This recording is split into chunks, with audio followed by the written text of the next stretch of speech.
Bismillah, kita lanjutkan ngaji kita setiap malam Kamis.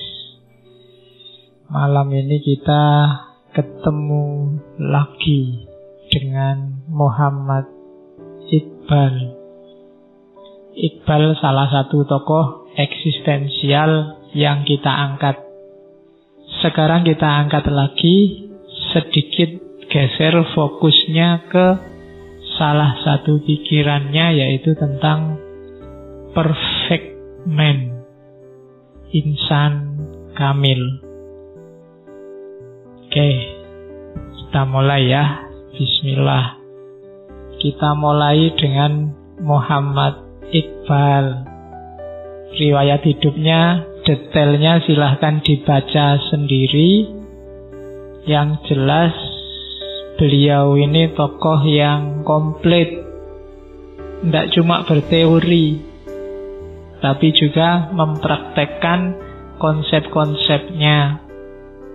Dia ini filosof sekaligus ahli hukum, pernah jadi pengacara, sekaligus politikus, sekaligus mistikus, sufi. Ini kombinasinya agak susah. Biasanya orang itu kalau kita kan menganggapnya kalau politikus itu tidak mungkin sufi, karena politik itu wilayah abu-abu. Sementara sufi itu bagi kita wilayah yang jernih. Tapi Iqbal mampu jadi filosof sekaligus pengacara, sekaligus sufi, sekaligus politikus. Ini kombinasinya unik. Pengacara itu biasanya urusan menang kalah, politik itu urusan trik, filosof itu urusan akal, dan sufi urusan intuisi. Tapi dalam diri Iqbal, kualitas ini gabung semuanya. Itu dasarnya seorang Iqbal. Saking kuatnya aura dan pengaruh seorang Iqbal, Inggris meskipun itu dalam tanda petik harusnya jadi musuhnya, tapi dia dapat gelar Sir. Makanya di banyak buku ditulis Sir Muhammad Iqbal. Jadi gelar dari yang jajah. Karena ini kan beliau aslinya dari India, Pakistan. India yang kemudian mecah jadi Pakistan. Sebenarnya memang Iqbal ini, satu lagi yang belum saya sebut, penyair, sastrawan. Itu sangsaya rumit nih kombinasinya. Jadi penyair, ahli hukum, filosof, politikus. Itu kan kombinasi-kombinasi yang unik. Jarang ada orang bisa sekomplit Iqbal. Dan dia praktek, tidak cuma berteori politik, dia juga melakukan perjuangan-perjuangan politik. Termasuk di antara teorinya insan kamil ini nanti orientasinya untuk membentuk sosok-sosok muslim yang tangguh dalam perjuangan politik. Itu Muhammad Iqbal. Kakeknya sufi. Meskipun nenek moyangnya, ya karena India, nenek moyangnya berasal dari Hindu. Tapi kakeknya sufi, karena India kan di fase sebelum dijajah Inggris merupakan kekaisaran besar Islam, dinasti Mughal. Meskipun nanti jatuh, terus India berada di bawah jajahannya Inggris. Dan Iqbal lahir di era ini. Kakeknya sufi, ayahnya juga. Ayahnya ini namanya Syekh Nur Muhammad. Kakeknya namanya Syekh Muhammad Rafiq. Dan Iqbal ya karena lahir dari keluarga, kalau di sini mungkin kelompoknya bangsawan lah, terjamin hidupnya.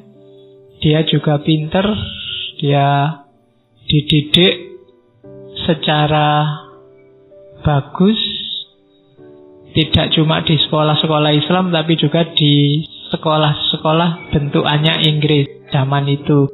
Nanti ada salah seorang tokoh yang sangat mempengaruhi dia, namanya Sir Thomas Arnold.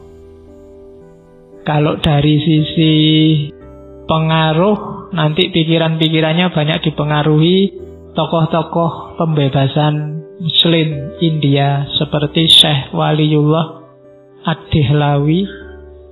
Disebut Ad-Dehlawi karena aslinya dari Delhi. Dan yang kedua Ahmad Khan. Ahmad Khan ini juga dapat gelar Sir Ahmad Khan. Kapan-kapan kita jelajahi pikiran-pikiran beliau, tokoh-tokoh dari India. Dua orang ini sangat berpengaruh nanti, termasuk Sir Thomas Arnold dalam kehidupannya Muhammad Iqbal.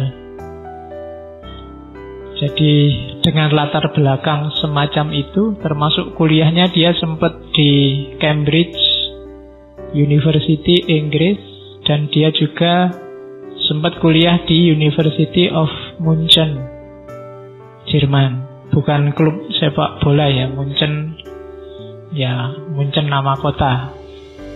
Oke, dari situ dia banyak menimba ilmu barat. Jadi ilmunya lengkap, ilmu timur dan ilmu barat. Nanti pentingnya peran Iqbal ini di Pakistan bikin nanti di Pakistan ada Iqbal Day. Iqbal Day itu Hari Iqbal. Di Indonesia nggak ada ya tradisi. Ada Hari Kartini.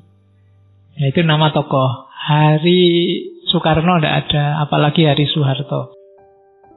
Ya. Kalau Iqbal Day itu tanggal 9 November. Tepat Rebu minggu lalu. Sebenarnya harusnya saya ngangkat Iqbal ini Rebu kemarin. Cuma karena sebelumnya saya sudah ngomong Nietzsche. Kalau setelah Nietzsche saya ngomong Iqbal, khawatirnya nanti kamu isi pikirannya hanya model-model eksistensialis saja. Jadi ya tak selingilah pakai Weber yang agak bau supranatural. Jadi teori itu kan baunya ada dua. Kalau pakai teorinya orang Cina ada teori yang, ada teori yin. Iqbal ini golongannya yang. Minggu-minggu depan kita ketemu Ibnu Arabi, ini golongannya yin. Jadi ada yang agresif, ada yang defensif. Ada yang harus aktif, ada yang harus pasif. Mana yang lebih benar? Ya saya selalu bilang ini kayak senjata. Kalian makainya harus pas. Kapan pakai senjata orang-orang dengan teori yang, kapan pakai senjata orang-orang dengan teori yin. Kamu harus cerdas membaca kehidupanmu. Awas keliru pakai senjatanya. Harusnya aktif, kamu malah pasrah. Harusnya pasrah, kamu malah aktif. Di wilayah yang kamu nggak harus ikut usil, kamu malah usil. Di wilayah yang kamu harus aktif, kamu malah santai.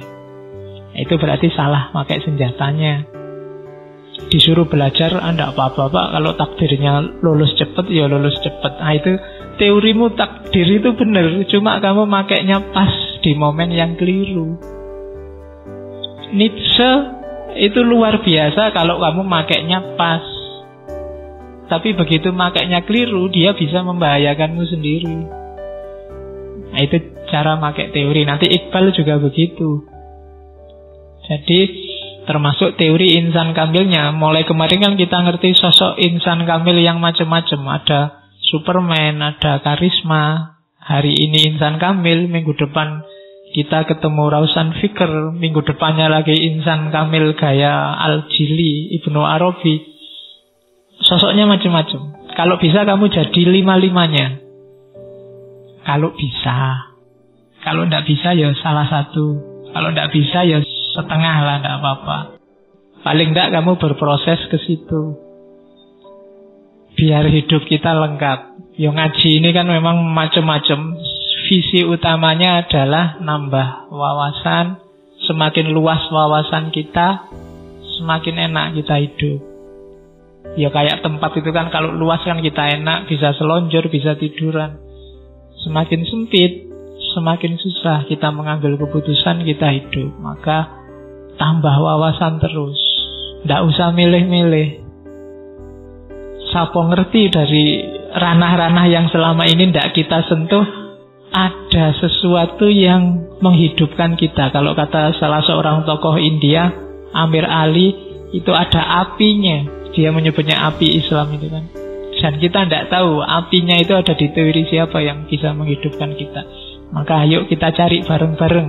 Saya tidak tahu sudah berapa tahun ini kamu sudah ketemu belum apimu. Kalau belum ya dicari terus.